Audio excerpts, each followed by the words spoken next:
జైగౌడ్ ఉద్యమ జాతీయ ప్లీనరీ జాతీయ నూతన కమిటీ కార్యక్రమాన్ని ఉస్మానియా యూనివర్సిటీ ఆర్ట్స్ కళాశాలలో నిర్వహించారు.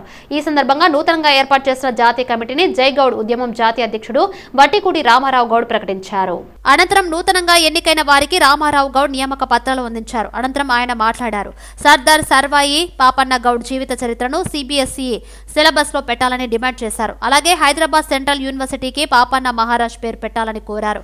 గత 16 సంవత్సరాలుగా పాపన్న గౌడ్ చరిత్రపై జైగౌడ్ ఉద్యమం పోరాటం చేస్తుందని అన్నారు. పాపన్న మహారాజ్ జీవిత చరిత్రను దేశవ్యాప్తంగా తీసుకొని పోవాలని అన్నారు. 16 సంవత్సరాలుగా పాపన్న మహారాజ్ చరిత్రపై పోరాటం చేస్తున్నటువంటి జైగౌడ్ ఉద్యమం మరి భవిష్యత్తు ప్రణాళిక మరి జాతీయ స్థాయిలో పాపన్న మహారాజ్ చరిత్రని మరి సిబిఎస్ఈ సిలబస్గా పెట్టాలని హైదరాబాద్ సెంట్రల్ యూనివర్సిటీకి పాపన్న మహారాజ్ పేరు పెట్టాలనే డిమాండ్లతోటి ఈరోజు సమావేశం జరిగింది. ఈ మహాసభ అనంతరం జాతీయ స్థాయిలో మొత్తం పాపన్న చరిత్రను తీసుకుపోవడానికి చేసే ప్రణాళిక మొత్తం కూడా ఈరోజు చర్చించడం జరిగింది. ఈ సందర్భంగా అన్ని రాష్ట్ర ప్రభుత్వాలకు జాతీయ ఉన్నటువంటి బీజేపీ ప్రభుత్వాన్ని కూడా విజ్ఞప్తి చేస్తూ ఉన్నాం.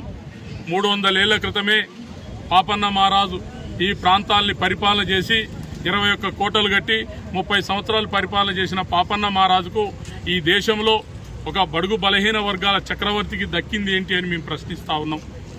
మీరు ఎంతో మందిని చరిత్రల్ని బయటికి తెచ్చిండ్రు.